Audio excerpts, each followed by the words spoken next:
'Cause we're differently abled, differently. Kenyatta University held their annual Disability Day awareness to celebrate the achievements and potential of learners and persons with disabilities. Take a look. Disability Awareness Day is not just about acknowledging the existence of persons with disabilities. It is about understanding our experience, breaking stereotypes, and committing to true inclusion.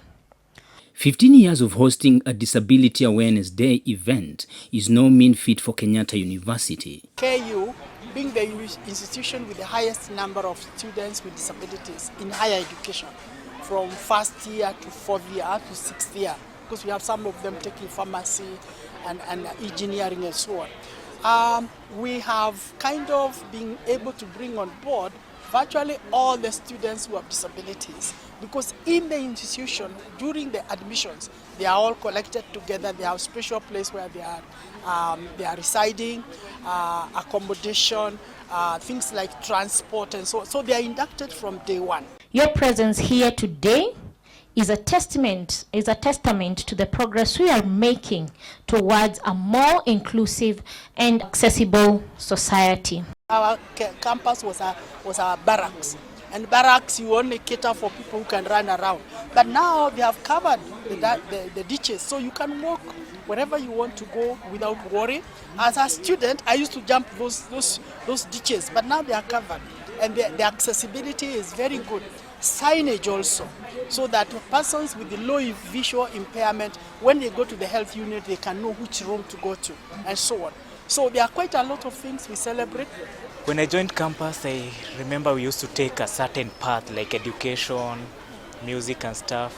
But right now, at least I'm happy students are taking different career paths, and that means that we are not only just preaching like people can do it, but people can do it, or disability is not an ability, but that is also actionable in other fields. For the many years, the institution has been able to make progress, becoming one of the benchmarks for disability inclusion. Directorate of Special Needs Education has the responsibility of coordinating the provision of education services for learners with disabilities and other special needs. Embedded in that mandate is the issue of giving opportunity so that children and youth with disability are able to access schools, access quality education, learn, and become people who can make meaningful contribution to national development. Kenyatta University is one of those institutions that really tries when it comes to matters inclusion. Once you enter into this institution, for people that use wheelchairs like myself, are able to move freely right from the gate to the hostels, from the library, from the hostel to the library and to the lecture halls and so on and so forth. One outstanding thing is the vehicle that is called Maruti. We commonly call it Maruti, but it is a disability shuttle that ferries students with disabilities right from where they are. You just need to call it, and then the driver will pick you from where you are. I decided to adopt the Department of Special Needs Education because they have all the experts there that one could refer to if you wanted to know anything about any disability, because that's what they do, that's what they teach. This year was a little bit different as the immediate community was involved in the awareness. For the first time, it's being done outside the Kenyatta University environment. It is taking place outside the Kenyatta University to reach out to the community, to tell them all about disability, all about people living with disability and what they require and how they should be treated in society. We are doing part of Nairobi Kasarani sub-county, a small group of teachers from there and then Githurai sub-county as well as Ruiru sub-county, a total of about 60 teachers. Disability is not just a KU issue. No, it is our issue, everybody. And everybody has a relative, a brother, a sister, somebody you know who has a disability. You need to start making decisions that cover everyone, because matters of inclusion is around everyone. One of the things that we have gone through in our lived experience as persons with disability is to see how community getting involved in conversations around disability, which is very, very important. The aim is to increase the impact by reaching out to a wider audience. We have a lot of children with disabilities in our classrooms in regular schools, and the teachers who are serving them do not have adequate training to cater for their needs. So that's why the workshops are necessary.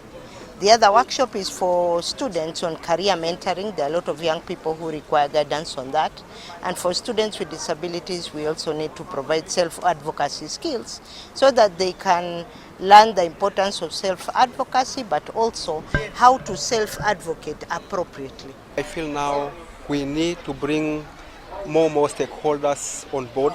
Like now, outside now, this was a school event. They started reaching out school activities or educational institutions. I think now we should reach out the whole society. We should reach even the PSCB on the road transport, where even those their vehicles are not well accommodative for persons with disability.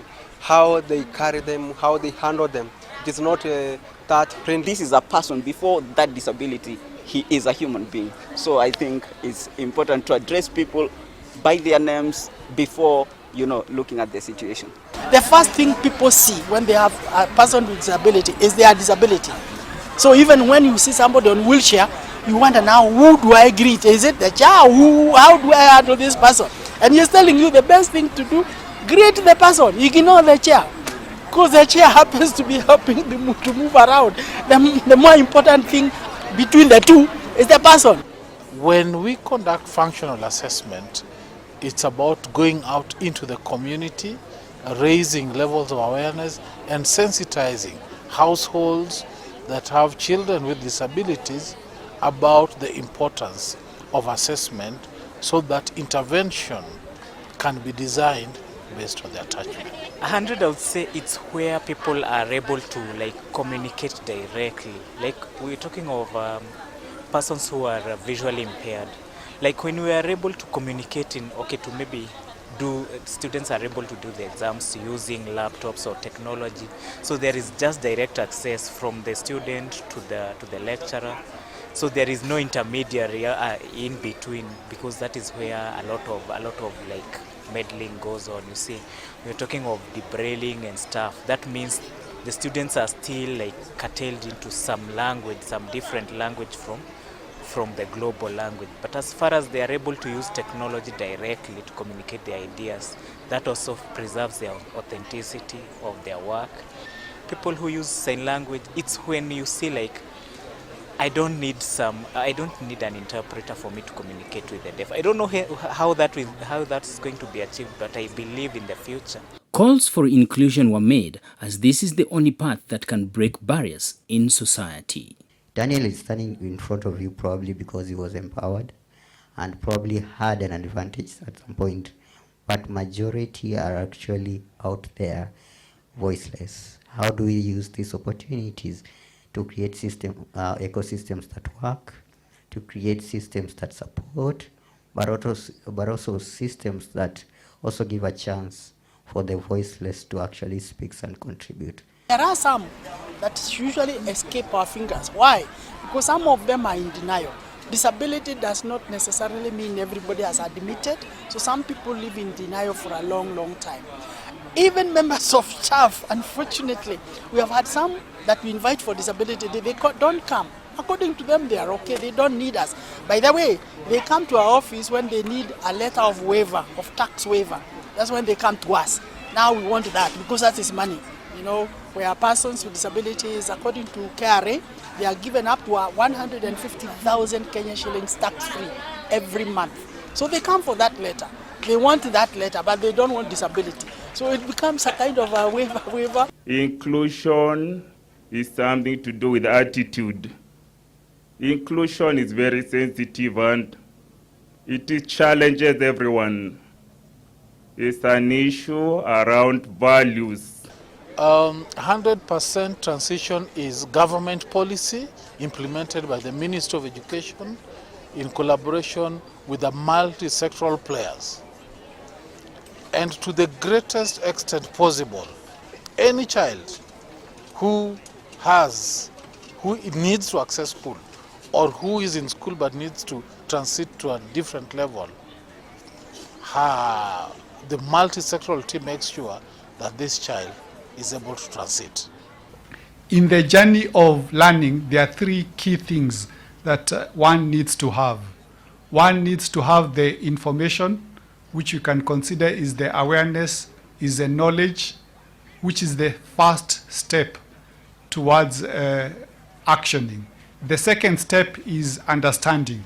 That once you have the information, once you have the knowledge, you have to understand what is it that I can do with that piece of information.